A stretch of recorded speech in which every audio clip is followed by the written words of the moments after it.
Bandeko babolingo mbote na bino baibo mesana kulanda chaîne na biso ya www.zoomel.com. Lelo tozali na esengo pona kopresente bino ba émission na bino obo mesana kozela. Ngai papa Roger Babo lelo na kopresente bino ba émission obo mesana kozela mokolo na mokolo pona kotalisa na bana ya Congo eloko nini oyo tobombeli ba. Rosalie Lokosu na zui responsabilité monene na chaîne ya www.zoomel.com pour na kotalisa na peuple congolais vérité to bosolo oyo nini esengeli na biso bana ya mboka toyeba esika oyo bato bazali kokangela bato misu to bazali koyebisa bato bamakambo oyo ezali ndenge wana te ebongi malamu ete biso bato ya Zoomel totombola mongongo mpe toloba tolakisa bango bosolo po ete mboka na biso ekende liboso po ete bapeuple congolais bayeba eloko nini tokoki kosala po ete nyonso tu ezali kaka mpona lokumu ya mboka na biso po ete ezali esengo mingi mpona kotangusa bosolo na kati na biso ba diaspora congolaise oyo tozali libanda ya mboka. Na ntango oyo bozalaka bisika bozali nde bokolanda basango ya www.zoomel.com. Bandeko babolingo mbote na bino baebomesana kolanda radio Zoomel 1000. Bandeko babolingo lelo tozali na esengo mingi mpona kopresente bino ba émission na bino obomesana kolanda mokolo na mokolo.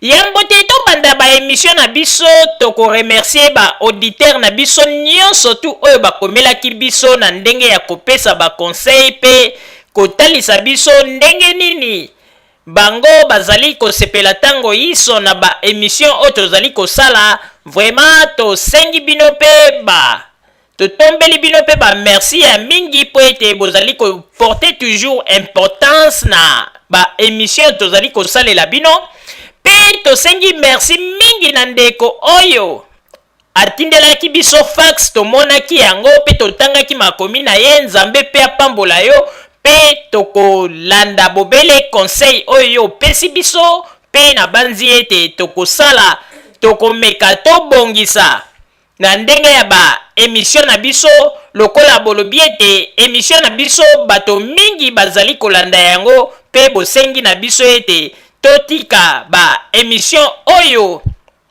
ezali kokende na makambo oyo etali makambo etali bolingo na ndenge ya sexe ndenge balobaka na lopoto. Merci mingi pona makambo oyo boyebisi biso tokobongisa pe toko arranger pe na banzi ete mbala oyo bokozwa ba émission ya malamu lokola bosengi na biso ete tolobelaka mingi ba makambo etali politiki ya mboka pe kotalisa lokuta ya ba faux opposants congolais ndenge nini bazali kolinga kokosa ba peuple.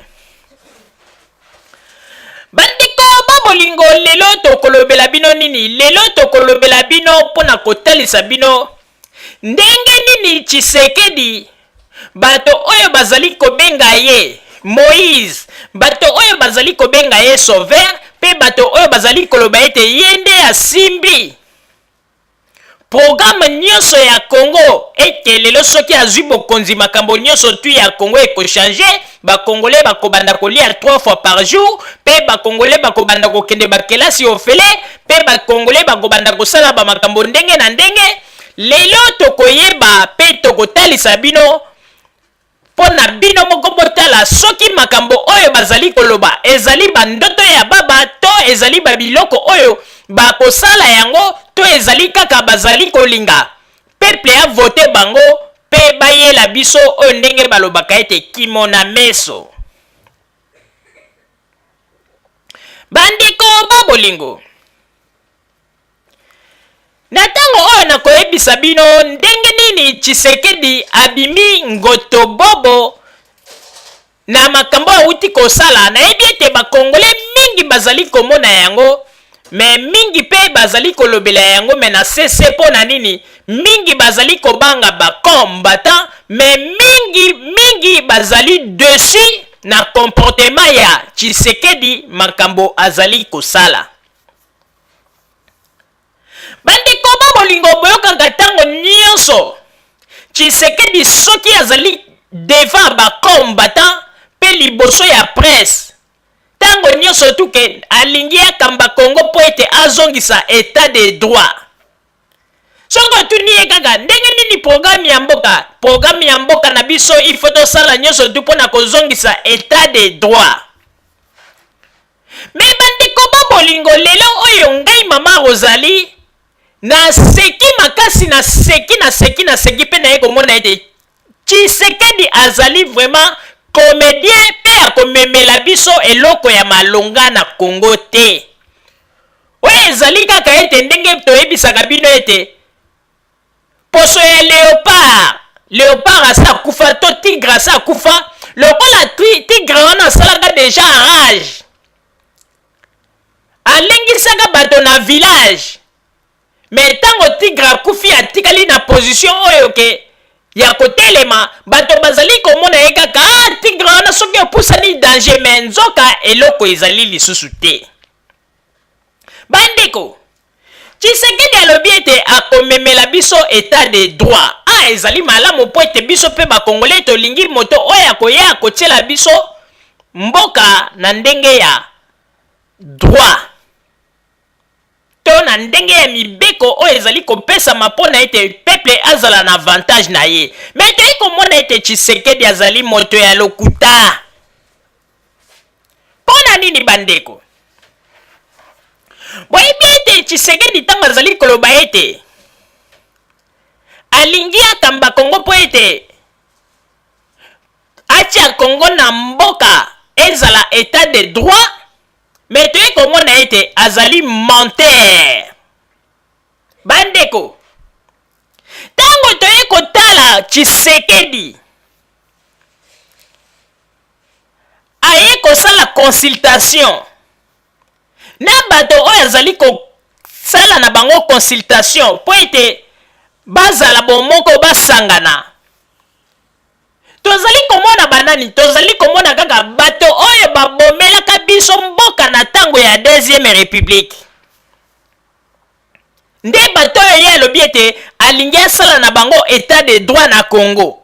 Bandeko bozali kokwara na yango bokeba na bambata ya molili bandeko. Bandeko babolingo tomoni ndenge bato bazali kofinga Kengo Adondo awa, ndenge bazali koloba ete Kengo Adondo babomi mboka na tango ya Mobutu ba makambo ndenge na ndenge eke bakengo Adondo wana bakoki kodirige lisusu mboka na biso te. Tolingi ba Tshisekedi oyo po ete Tshisekedi akomemela biso état de droit na Congo pe akomema makambo ya malonga. Me bandeko babolingo moto yango bino bolobaki ete akoyela bino état de droit na Congo akomi na ye kokende lisusu kolokotanga bakarakasi ya tango ya deuxième république. Ye moto alobi ete peuple alingi ye mingi ke peuple na Congo azali na nsima na ye. Me bomoni te ke tato ya sopi boule alakisi sikoyo mpenza ke peuple aza na nsima na ye te. Mpona nini bandeko? Tellement basi bamoni ete Joseph Kabila azali na population na ndenge akosakana te. Liboso Tshisekedi asalaki grodo alingaki ata contact na mutu te, azalaki komona kaka ye, azalaki komona ete ye nde kaka Tshisekedi. Mais ndenge ekovivre ces derniers ata ndenge makambo ezali koleka na Kinshasa, Tshisekedi akomi koluka bato na ndenge ya kintsweki bandeko po baya basangana, alors que asalaki kigrodo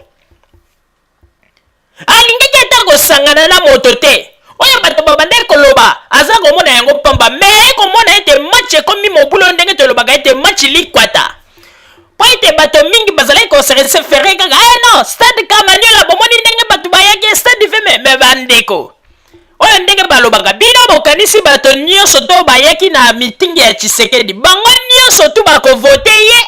Point d'interrogation. Bandeko Tshisekedi ekomona réalité ya makambo ekomi yombe. Boyete eloko nini Tshisekedi asali? Tshisekedi azali moto oyo bandeko tozali koyebisa bino akomemela bino eloko ya malonga te po ete ye moko azali moto oyo azali kosala baje na ndenge ya molili na ndenge ya mabe. Mpona nini? Kaka bato oyo bandaki kokritike bango liboso ya bakamera ya bapresse mpona koloba ete d'ailleurs ndenge zali wana IDPS ndenge tozali wana tozali boyeboye lelo yo Tshisekedi akomi koluka bakengo ya dondo na ndenge ya Kinshasa tala kaka mutu ya lokola kengo ya dondo oyo abimaki na ba élection présidentielle na tango ya Jean-Pierre Bemba oyo abimaki soki na 2%. Tshisekedi akomi koluka ye na ndenge ya Kinshasa bato ya IDPS bakosaki ete kengo aye koluka Tshisekedi po basangana nzoka nze kengo adimisi vérité ndenge nini Tshisekedi alukaki baluki na téléphone partout azalaki na ye na États-Unis baluki ye na mai na miso po ete aya baya basangana Tshisekedi aremettre ye programme atanga yango soki akondima po ete basangana bandeko ake koluka nini ake koluka kaka bapourriture oyo ya deuxième république oyo babomelaki biso mboka nde ye ake koluka bango alobi nini baya bakamba lisusu mboka bandeko bino bokanisi bajeune ebele oyo batondi na Congo mpe bajeune ebele oyo bavandi na poto batangi bakelasi bango bakoki koya na Congo te po ete bakamba mboka na biso basala mpe eta wana ekoma état de droit. Tshisekedi azali koluka kaka bato lokola bakengo wa dondo po ete omona ete azali koluka kaka basanguinaire tala lisusu esika ya mikitisi botala lisusu bandeko esika ya mikitisi oyo tomoni ete Tshisekedi akomi mpenza pamba papier oyo babengaka papier bandeko ye moto alobi ete azali populaire na Congo mais azali kokende kolanda Jean-Pierre Bemba na prison na ndenge ya Kinshasa mpo na konegocie po ete baluka ndenge nini ya kosangana peti ndenge nini yo batu na yo kuna na nini na Congo balingi kosolola na ngai te balingi kopusana te yebisa na batu na yo po ete baya na IDPS bandeko Tshisekedi akomi konegocie mais bolobaki ete azali populaire bomoni sikoyo ete Joseph Kabila bino moko bomoni situation ke na kati d'intérêt Joseph Kabila akangi tous les 4 coins soki Tshisekedi azali populaire ya nini azali kokende koluka tina bato ya boloko bandeko Jean-Pierre Bemba na boloko mais Tshisekedi azali kokende koluka ye mpona kosolola na ye na ndenge nini akoki kopesa renfort na bato ya IDPS po ete na baélection bandeko kokamwa bandeko. Et puis soko tali na tout autour ya bato ya IDPS nyonso okomona ete bandeko kaka bato bazali koya kodefendre bamakambo ya IDPS soko tali mituna bango kaka bato basala bacrime na Congo par exemple Jean-Pierre Bemba yakutu koloba te na baelema na ye basala même bacrime tina Centrafrique kengo wadondo azali moto kutu bino moko bosi boproklama bacrime ya sala na ndenge makambo baboma mboka na makambo ndenge nini ayiba mbongo ya mboka boloba yango mpe bobelela ye Rwandais mais lelo oyo bobeteli ye maboko po ye pembe na Tshisekedi bobosani ke bolobaki ete azali Rwandais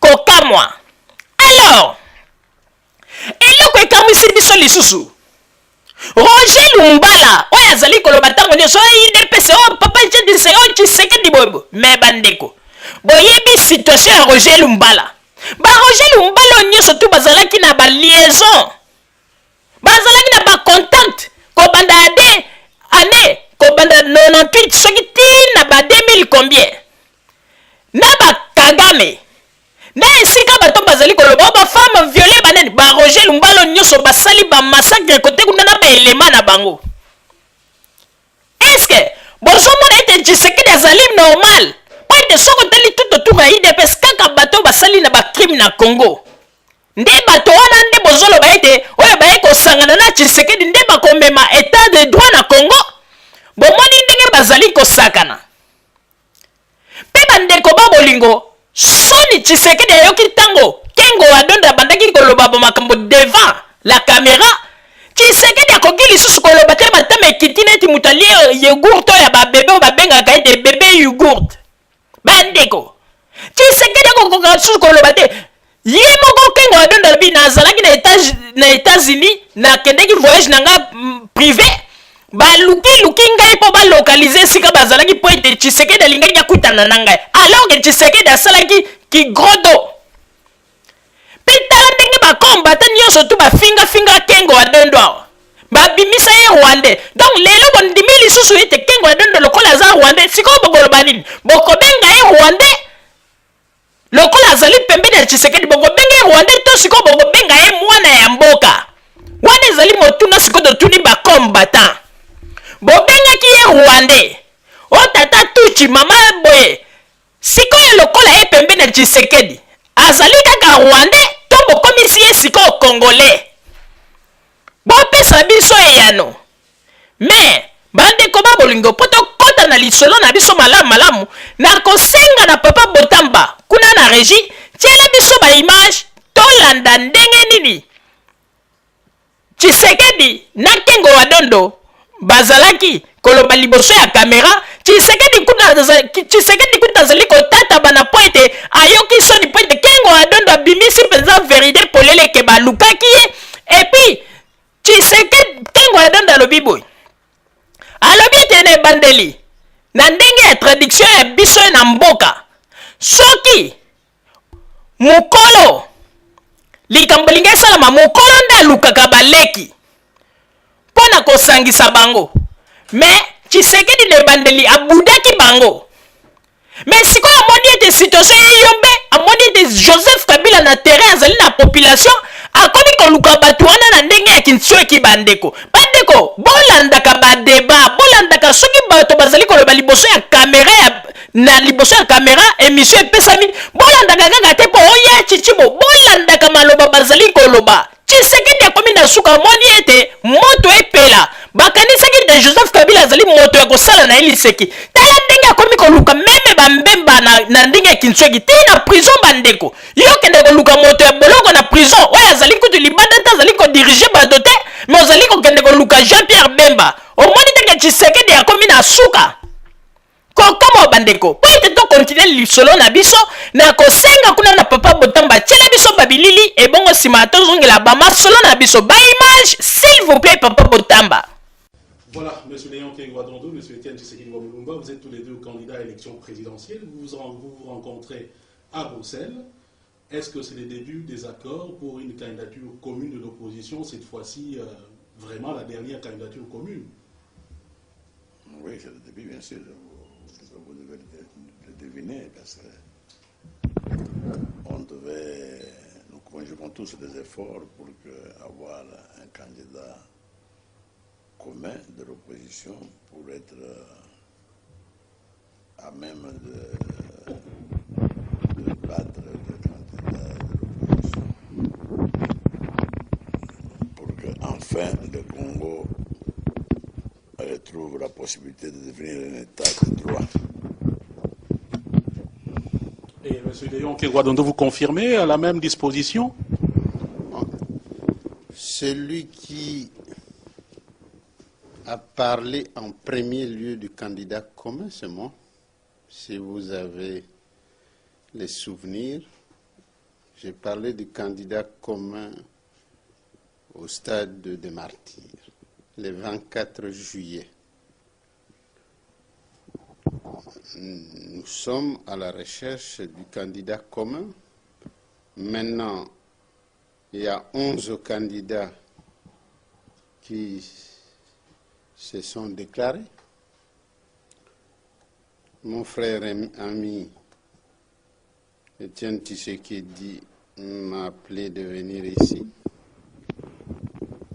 Il m'a remis le programme, le projet de l'Union pour la démocratie et le progrès social. Il m'a demandé de pouvoir le lire, de faire des observations et des remarques, ce que j'ai accepté. Et je rentre avec un exemplaire de ce projet de programme. Vous savez aussi que le groupe de Sultani avait élaboré un programme commun. Et sûrement le groupe de Fatima doit l'avoir fait.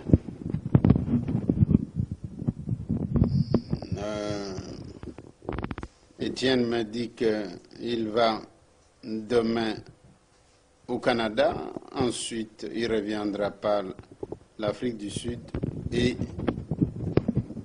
chez nous.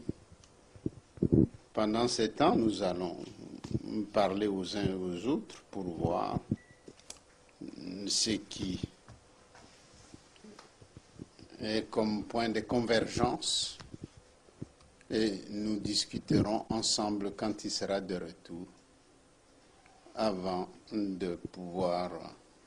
Et vous pensez, M. Léon, que vous pourrez être à mesure de retirer votre candidature en faveur de la candidature de M. Tshisekedi? Nous sommes pas encore là. Vous avez toujours, Ali Kalunga, l'habitude de sauter des étapes. Première étape,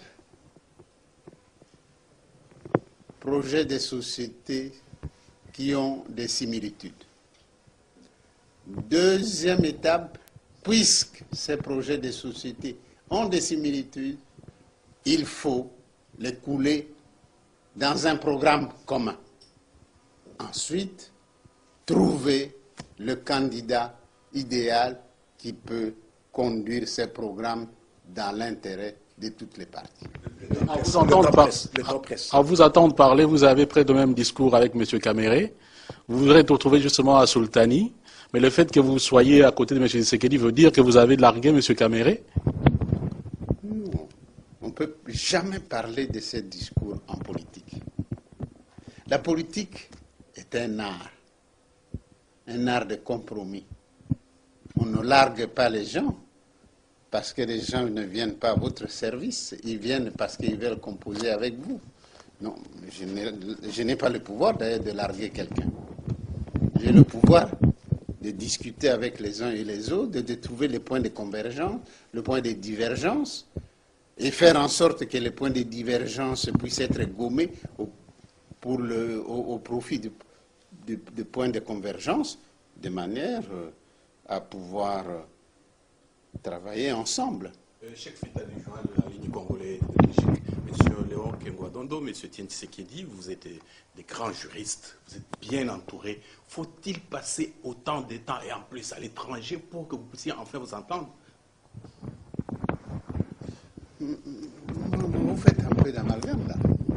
Ah, mais je ne sais pas, peut-être si je reprends ma question sous une autre forme. Non, laissez-moi d'abord. Non.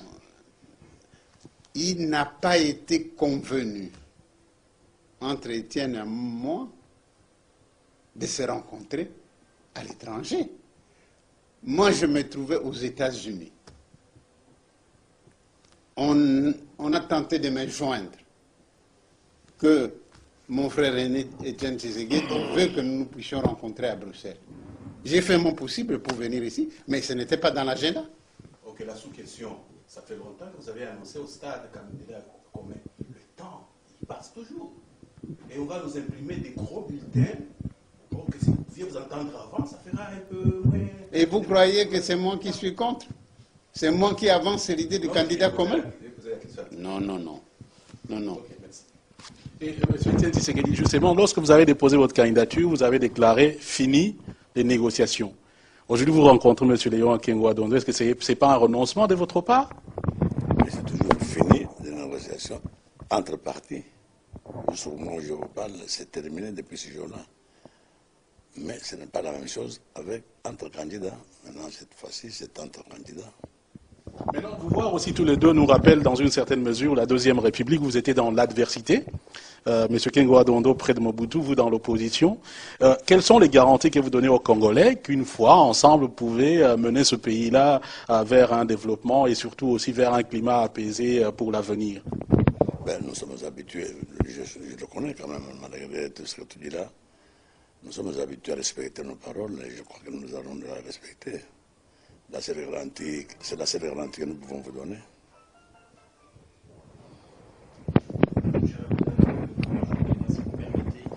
Monsieur Kengo, votre candidature, vous l'avez, je pense, mûrie avant de l'annoncer. Est-ce que c'est dans le but, éventuellement, de vous retirer et d'obtenir quelque chose en échange? Non. Je vais vous parler franchement, parce que moi, je n'ai pas la langue de bois. Lorsque j'ai parlé le 24 juillet au stade. Ceux qui m'ont suivi, j'ai dit, j'ai parcouru le projet des sociétés, des partis de l'opposition. J'ai vu qu'il y avait une similarité, que cette similarité devait nous permettre de pouvoir élaborer un programme commun pour un candidat commun. Nous ne sommes pas arrivés à ces candidats communs parce que certains ont voulu précipiter les choses. Le groupe de Fatima a précipité les choses, sans que les grands partis politiques aient eu le temps de se concerter avec leurs leaders. Et ayant vu que le groupe de Fatima a fait déclaration en faveur d'Étienne Tshisekedi, le groupe de Sultani a engagé aussi un dialogue pour arriver au même but, un candidat commun par le programme commun. Par la suite, on avait désigné le MLC comme modérateur. Le MLC était encore dans son travail de modération. Certains ont commencé à déposer leur candidature. Si vous voyez dans la liste chronologique, je suis l'avant-dernier. C'est que j'attendais qu'il y ait un candidat commun. Les autres m'ont dit, ah bon, si nous devons discuter de tous ceux qui prétendent être candidats, nous aurons beaucoup de monde à discuter. Laissons que ceux qui veulent réellement participer à la discussion pour un candidat commun présentent leur candidature et ensuite le dialogue pourra s'ouvrir. D'ailleurs, quand j'ai déposé ma candidature, j'ai dit le dialogue n'est pas rompu. Il se poursuit. Si ceux qui ont eu le temps de me lire trouveraient ces phrases-là. C'est quand même étonnant aussi de gaspiller, si je fais les calculs, au moins 550 000 $ pour qu'en fin de compte, qu'on ait un candidat dans un pays à un tel niveau de pauvreté. Est-ce que vous ne trouvez pas qu'on aurait peut-être dû mieux faire? Vous ne devez pas me regarder. C'est lui qui aurait dû, parce que je l'ai dit au stade des martyrs, de tous les partis de l'opposition. L'aîné, c'est l'UDPS. 30 ans. Mais l'aîné aussi d'âge, c'est lui. Chez nous, la coutume veut quoi? C'est l'aîné qui invite tous les autres. Moi, j'ai fait des démarches, je viens de lui dire. Mais si les démarches qui ont été faites n'aboutissent pas à ce qu'on se rencontre, qu'est-ce qu'on fait? Donc, le président Tshisekedi, c'est de votre faute si aujourd'hui nous n'avons pas un candidat commun, alors aussi à entendre M. Kengo. Mais qu'est-ce qu'il a dit qu'il a donné un temps pour que tout le monde s'entende? Est-ce que vous connaissez quelqu'un qui a fixé un timing pour dire qu'après ce timing-là, on doit s'être entendu, non? Alors, Monsieur Tshisekedi a reçu, a rencontré Jean-Pierre Bemba. Justement, nous supposons que c'est dans la problématique de la candidature commune. Est-ce que vous envisagez également le rencontrer toujours dans cette même idée? Je viens de lui dire que je l'ai déjà vu. Ok. Alors, pour une dernière question peut-être, je voudrais bien savoir quel est votre secret. Vous avez plus de 70 ans, vous deux, mais vous paraissez jeune, avec beaucoup de vitalité. Dites-nous un peu vos secrets à vous deux, là. Moi, le mien, c'est Livio. Le mien, c'est Livio, je ne sais pas son secret. Pour moi, il faut téléphoner à Dieu. Voilà. Vous avez vu Attention à ce qui me concerne. Hier, vous avez rencontré M. Jean-Pierre Bemba. Quel a été l'objet de votre rencontre? Je crois que vous devez le deviner, c'est certainement autour de la candidature commune. Hein. Parce que vous savez que c'est la deuxième fois que je le vois. L'autre fois, je l'ai vu pour des raisons humanitaires. C'est un compatriote qui était en souffrance. J'avais l'occasion de passer par l'Europe et je suis allé le voir. Mais cette fois-ci, c'était effectivement pour parler de la candidature commune.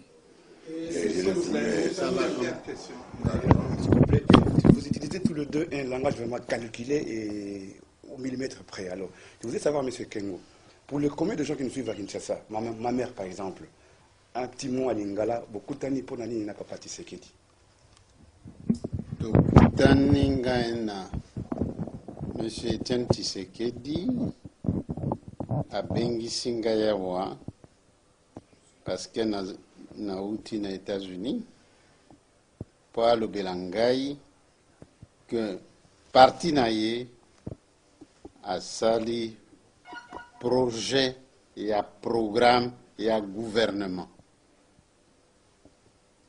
Que na kamata projet et à programme et à gouvernement et à UDPS, na ke na kotala na parti nangai na mona biloko yo ekokani na oyangai. Na sala ba remarque, na sala ba observation. Tango ya kuzonga tokutana soko tuze d'accord tout signé. Voilà.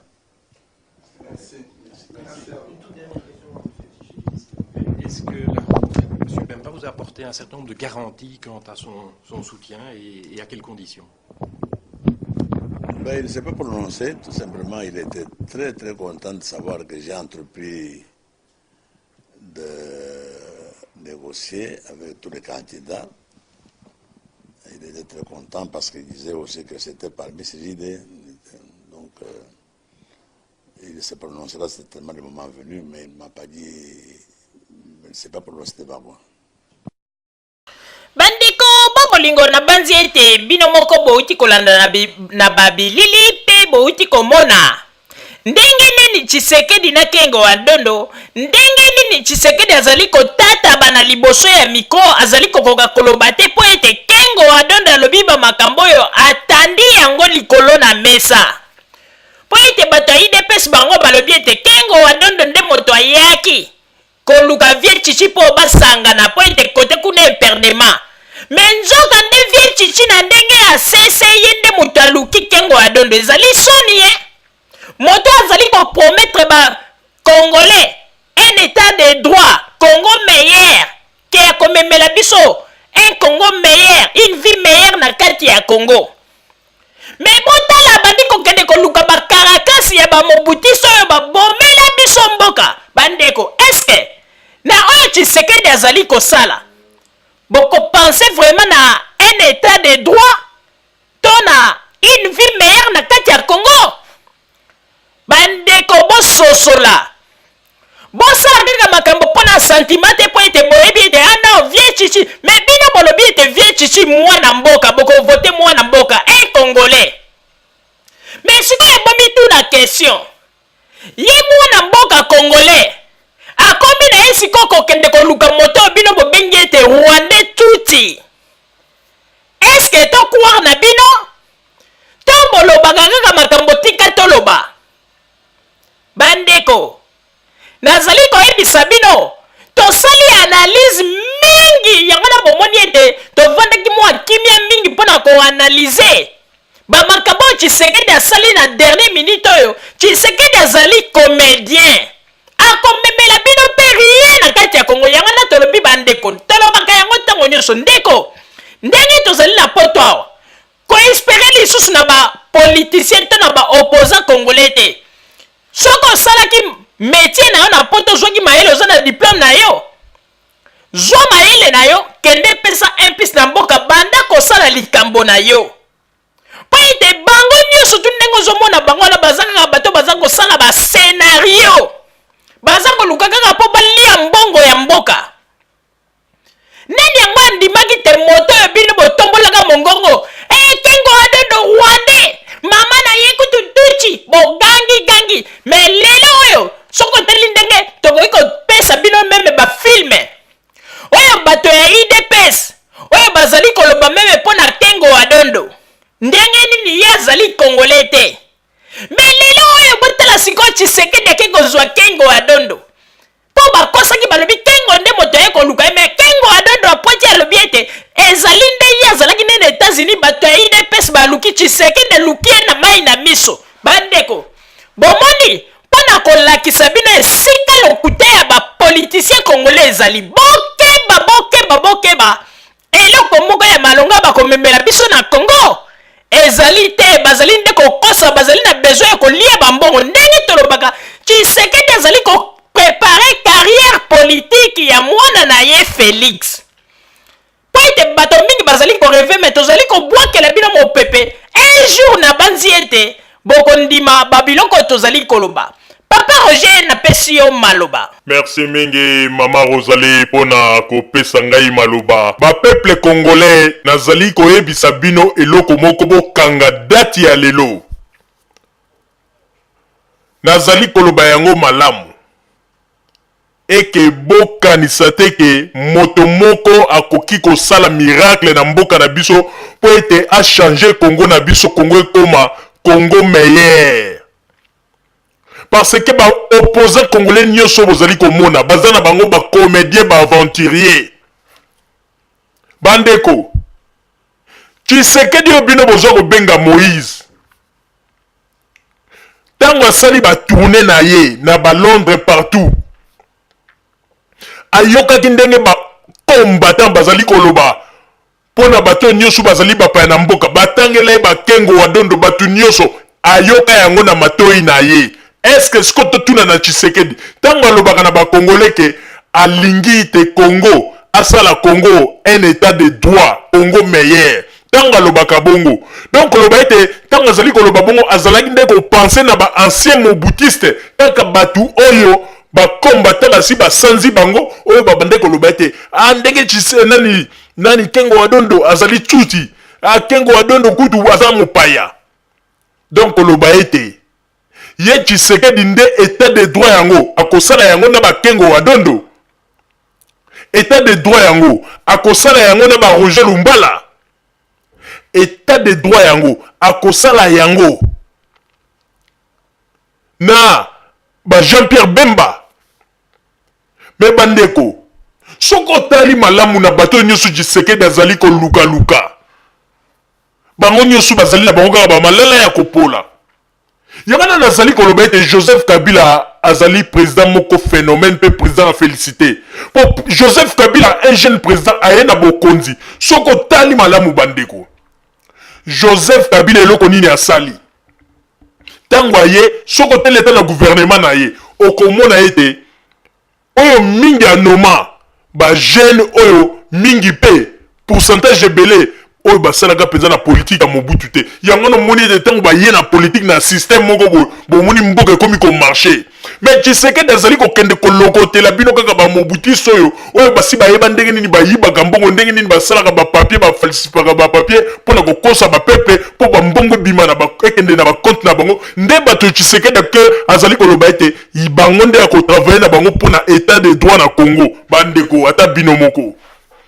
Sikoyo bino bolobaka ete biso bato radio Zoomel tozali bazoba bato ya maboma na biso na bino sikoyo banani bazali ba vrai zoba po ete bino moko kaka ba combattant tokoki kobimisela bino filme bofinga Kengo Adondo na ndenge ya kosakana te mama na ye tuti Kengo Adondo Rwanda mupaya tosalaka erreur tozwaka bapaya totyaka na mboka sikoyo plus question mais bandeko bolobaki déjà que sikoyo bolingi lisusu mopaya te ebongo sikoyo ndenge nini Tshisekedi akomi kobendela bino siku kobendela bino lisusu bato oyo bino bolobaki liboso ya bakamera oyo bino boboyaki akomi kozongisa bango est-ce alors sikoyo tomituna boza koespere penza na Congo meilleur oyo bozali kokanisa bandeko bomoni babiloko ezosalama Tshisekedi aza kosimba moto sanka miyeba po ete bakombatant oyo bazali kobunda lelo bazali koespere ke bango pe bazwa baposte na Congo tango Tshisekedi aza kozwela bango ba Kengo Adondo koya pe na groupe ya batu na ye oyo apesi déjà liste ke na gouvernement na lingi mutu boye tango ake kozwa Jean-Pierre Bemba pe ngai batu na nga bango tango ake kozwa mutu boye bandeko yangana tozoyebisa bino ke guerre ekozala susu ya makasi entre bacombattant oyo baza kobimisa motoki lelo na baje oyo Tshisekedi aza kobetisa bango na bato oyo kaka ya deuxième république oyo babengi bango barwandais oyo balobi ete bakoki kokamba lisusu mboka na biso te Tshisekedi akomi kozongisela bino bango yangana tolobi te bozosala liti te me bozosakana nde na peuple bozali na bolingo ya peuple te bozali bato mabe parce que soki bozalaki na bolingo ya peuple babiloko bozali kosala yango te yangana tolobi bandeko po Kongo ebonga yo ye ngai topesani mayele tosangisi mayele tokosangisa tokamati to mettre en pratique na mboka nde Kongo ekodevelope nalobaka na bino ntango nyonso ndeko kobonga ya Kongo bokanisa te ke ezali na kati ya cerveau ya Tshisekedi zero po ete Tshisekedi azali kaka na babiloko ya yebi na kati ya mboka na biso Kongo ya kosine bamikanda mpona kopandre bato pe ya kosine bamikanda mpona koluka ndenge nini ya koteka bato balider vrai opposant congolais bamakambo ndenge na ndenge ya mabende oyo ayebi mpona kosala na Kongo bomoni nzambe aza kolakisa biso eza bapreuve munene nzambe aza kolakisa biso bomoni bato yide pesi bakosi bato bagangi awo non Kengo Adondo ekoluka vie chichi bani mais sikoyo tala ndenge Kengo Adondo apoati alobi ete ezali ngai te mutu naluki bato yide pesi bango nde mutu Tshisekedi nde mutu alukinga nazalaki na États-Unis baluki par tous les moyens ndenge nini bakoatteindre ngai bandeko bomoni yango biloko mosusu nzambe aza kolakisa biso tomonaka yango na tolobi ete bandeko soki bomoni moto oyo président lokola Joseph Kabila azali quand même na bolingo ya kotonga mboka na koyebisa na bino bapeuple congolais topesa na maboko topesa ye makasi atonga mboka tovote ye po ete oyo nyonso to bazali koya bazali baaventurier bacomédien bakoya kosasela bino lisusu mbongo na kesi ya leta bokomi koloba tala nakoyebisa bino eloko moko oyebi na mokili oyo moto jamais akoki kosatisfaire moto na makambo oyo moto ye moko moto mosusu azali kolinga ntango nanu Tshisekedi ye moko satisfaire nanu babesoin na ye te jamais akoki kosatisfaire biso bacongolais po ete ye moko Tshisekedi eza na baproblème sérieux bandeko mingi bazali koyeba te toyebisaki bino ete mbongo oyo bacombattant bakolektaki tango Tshisekedi asalaki premier tour tango ayaki mbongo wana oyo bacombattant bakolektaki boyebi tango bakei basali batourne bakomi na Kinshasa badokoli lisusu mbongo basali détournement ya mbongo me bato yide pesa balingi koloba yango te baza kozipazipa tozali koyebisa bino bakongole bazalaka kaka boy ti mokolo komona mopepe bokoyoka mokolo mosusu ale Tshisekedi ye moko ya liboso ya kamera komi kodenonse bato wana oyo basalaki me sikoyo baza nanu kobombabomba baza kokosa ete eloko moko ezali te ete balingi kaka mpo badestabilize mais toza koyebisa bino ke mbongo oyo bakombata bapesaki pour la première fois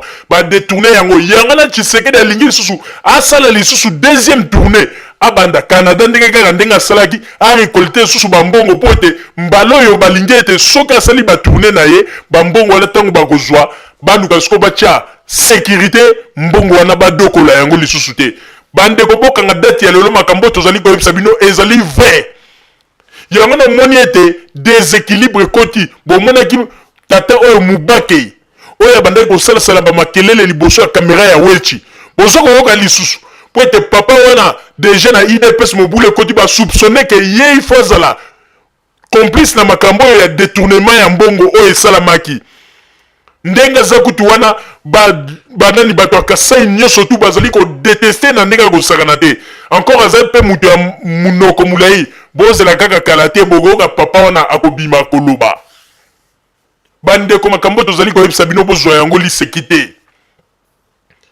ezali pasi mpe mawa yango na tolobi bandeko Kongo mpo ebonga na tolobaka yango ntango nyonso tu yo ye ngai tosangisa mayele bandeko toyaki quand même na bapoto oyo ayebi kazwaki mwa mayele moke aye nango na Kongo apesi implice oyo azwaki bo aye nango na Kongo apesi implice tala ete bandeko kaka bapoliticien oyo bomoni Tshisekedi azali na baje moko ya CC ya très dangereux ondenge balobaka ete nguma nyoka ya mitumi bale azali ko so ndenge balobaka puku azali ko so yo pa azali ko chamu pepe ba je Tshisekedi azali ko betela bino yango yo kala Tshisekedi ake na Congo pour l'excéder azali mauvais ba engin oyo ya 5 chantier oyo epo ebongisa mboka mais parvenir ko sala groupe ya bana po kotinda bango bakende ba boma yango bande ko siko boloba politique Tshisekedi azali ko sala na ba engin oyo za ko bongisa mboka rapport eza wapi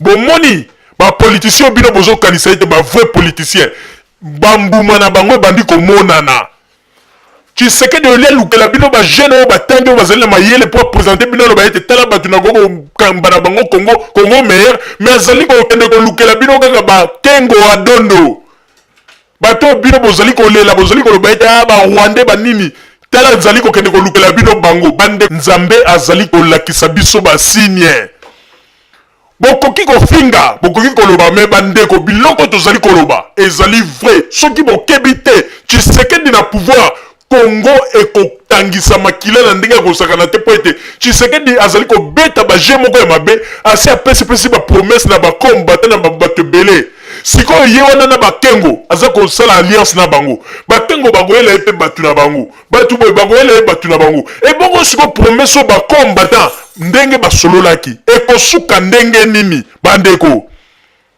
totala soki Nzambe mpe akosala ete azwi bokonzi avenir nde koyebisa biso ekozala benda bika pe Congo oyo bino bozali koloba ete soki Tshisekedi azwi Congo kimia ekokota na bandi ete ntango mosusu bokolela Joseph Kabila bokoloba ete il fallait Joseph Kabila avanda na ye po te Tshisekedi azali kobeta baje moko ya sese ya ndenge ya mabe un serpent venimé mawa pe pasi Mama Rosalie nazongiseli yo maluba. Merci mingi Papa Roger pona kozongisela ngai maloba. Bandiko babolingo na banzi ete sikoyo nde bino moko boko juge tango biso tolobaka bato mingi bakanisaka ete wana bato ya maboma sikoyo tokoyeba banani bazali bato ya maboma bandeko ezali lokola moto azalaki par exemple moto ya liboma balongoli ye bakei bapesi ba traitement bato balobi ete komi sikoyo malamu pe bato oyo bazalaki na bango bato ya maboma misusu batikali me oyo bakendeki na ye na traitement balobi ete ye nde akomi malamu bato bakomi koespere na ye balobi ete lokola akomi malamu totia espoir na ye me lobi sikoyo bamona ete tango moto oyo bakendeki bapesaki ye traitement oyo balobaki ete azalaki moto ya liboma avant me akomi sikoyo malamu bamona ete tango babandi kosala baplan mpo ete basala babongisa mboka bakomi komona ete olie sikoyo tango moto balobaki ete azalaki moto ezalaki kosala malamu te me sikoyo akomi malamu bango bakanisi ete tango azali koyebisa bango ete kosala makambo ya malonga boyeboye bamona tango bandi kosala liste ya bato oyo mpo ete alingi ete abongisa mboka akomi kokende lisusu kozwa bato ya maboma oyo batikalaki na fulu mpo na komema bango koyebisa bango ete boya mpo ete tolingi tosangana mpo ete tolingi totonga mboka alors ke mokili esi elobaki ete bato ya maboma wana lokola batikali na fulu batikala kaka esika bazali me moto oyo babengi lider ake kozongela bango alokoti bango aye na bango ndenge moko tozali komona makambo mpona Tshisekedi wa mulumba bandeko ezali mpasi mpe mawa donc koloba ete mpona Tshisekedi mpo Kongo ebonga il faut kende kolokota kaka bamobuti so basi baboma mboka Tshisekedi akoki kotonga mboka na likanisi ya malamu na bajene oyo bazali kosisa bakelasi te Tshisekedi avandi ya na poto ayebi combien de jene oyo batangi bakelasi oyo bazali mpe bato ya mayele bavandi ya na poto akoki kosala consultation na bango te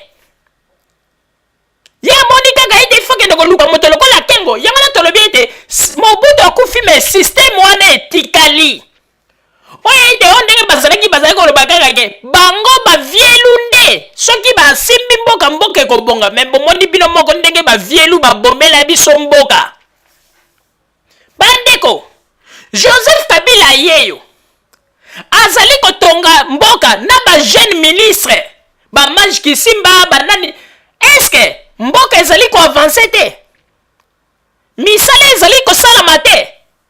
Donc mpona Tshisekedi azali komona ete mpo Congo ezala un pays de droit, il faut que de koluka kaka bambuma ya kopola. Bandeko bomona mosika sikoyo nde tozali kokota na étape oyo bokomona ete tango radio Zumel Mil tolobaka bato mingi bakanisaka tozali kosala makelele, mais avenir nde ekopesa biso sikoyo raison po ete tango biso tozali koloba tolobaka pamba te tomonaka mosika. Bandeko oyo nyonso ezali révélation nzambe azali kolakisa ete Tshisekedi akomemela bino eloko ya malonga na Congo te po ete awa yakomi kokende kolongotaka bakengo ya dondo. Kengo wa dondo bato basi bagangaki te Rwanda boye bato basi basanzaki ye ake kolongotela bato bisanza o bato basanzaki azongiseli bango alobi ete nalingi nasangana na moto pe azwi lisusu buku monene oyo programme ya IDPS apesi alobi kende kotala soko sepeli na yango tosangana. Bandeko nakoyebisa bino eloko moko, Tshisekedi azali comédien aventurier, azali très dangereux. Yango na bomoni ete tango kengo azali koloba azwi moto akitisi aza kokoka koloba te asali neti ondira aza koyoka te. Bandeko bato ya IDPS bagangi awa kengo na kamera bakomi koluka chichi nzoka nde. Bandeko bato oyo bazali mayele mabe tango Tshisekedi azali koluka bango na sese bango mpona koprécipite basi bakomi na bajournal to na bainternet kamera azali koluka vie chichi kengo adondo azali koluka vie chichi. Mais bomona ndenge nini kengo adondo abimisi vérité polele Tshisekedi bouche bée akoki ata koloba te. Alors bino bato ya IDPS oyo bozali kolinga kodistraire bato na ba information na bino ya lokuta oyo bolobaki ete kengo adondo aluki Tshisekedi. Mais kengo adondo alobi nazalaki na nga na États-Unis mais baluki par tous les moyens pour atteindre ngai par téléphone. Bomoni Tshisekedi azali kobetela bino ba GRCC bokozwa pe eloko te kaka ndenge balobaka ete bokozonga maboko pamba soki bakombata bazalaka mayele tango mosusu balingaki bazala na leader na bango moko tango mosusu oyo awiti kaka na poto oyo asala pe na gouvernement ya Mobutu te oyo alingaki azalaka leader wana tango mosusu ye nde moto balingaki basoutenir. Mais lokola bozali kokende kolongota na bino kaka bambuma ya kopola bokozwa na bino pe eloko ya malonga te bo espérer na rien. Tango mosusu bozali kokanisa ete ngai mama Rosalie azali kolekisa salaire mais Tshisekedi azali kobeta bino badada ya sese azali komona bino bato oyo bozali bapeti moko boza koderange ye mais aza komikosa nde ye moko sikoyo aza kokosa azali kokanisa ete aleki bato mayele mais kokoma na moma moko ete tango bakombata. Bandeko bomoni mokolo wechi asalaka émission na journaliste na ye moko babengaka journaliste ya wechi moko asalaka émission na bakombata Alimia tango asalaka émission na bakombata mokolo Tshisekedi asalaka discours na stade. Bomoni événement na elekaka bomoni bakombata ndenge bafingaka Tshisekedi. Bandeko bato mingi bazali koloba ete bakombata likambo eliseleka me bandeko oyo ya mbaloyo Tshisekedi akosambwa plus bokanga date ya lelo bakosambwisa ye na ndenge akosakana te po ete azali kobeta je akomi neti akomi tata moko dalatre temps asakana na bana mike asakana na bakolo donc akomi kosala bamakambo moko me tozali koyebisa bino bokomona ete Tshisekedi azali kosakana na moto bakombata oyo bazali bato moko basalaka na bango baje ya mino te mais Tshisekedi azali kosala na bango je ya mino yakanisi bakombata oyo bazali kotala bana na ngai lelo balamuki mais yebaka ete langage na bango ekochange kala te obandi kokende kozwela bango bakarakasi oyo bango babengaki barwandais obandi komemela bango nde esika Tshisekedi akoboma makambo na ye nyonso ya politiki ya mboka. bandeko ba bolingo bozala kaka bisika bozali na nsima ya bango nde tokotalisa bino basango tobombeli bino ya radio Zumel 1000. Merci. bandeko babolingo na bandi duti kolanda émission na biso oyo tosilaki kolikisa yango po ete boyeba basango nini oyo bino bobande kozela na bandi ete moto na moto asili kotire leson na ye na oyo esili kolobama na esika oyo yango ete tosengi na bino ete boboto ezala na bino na bafamille esika bozwani na bandi ete mbala ya nsima biso boto Zumel 1000 tokozanga te mpona kopesa bino lisusu basango oyo esengeli mpona bino tosiki wana mpona lelo merci mingi www.zumel1000.com ezali wana mpona bino na bandi ete bokozala dessus te nsima ya bangonga nde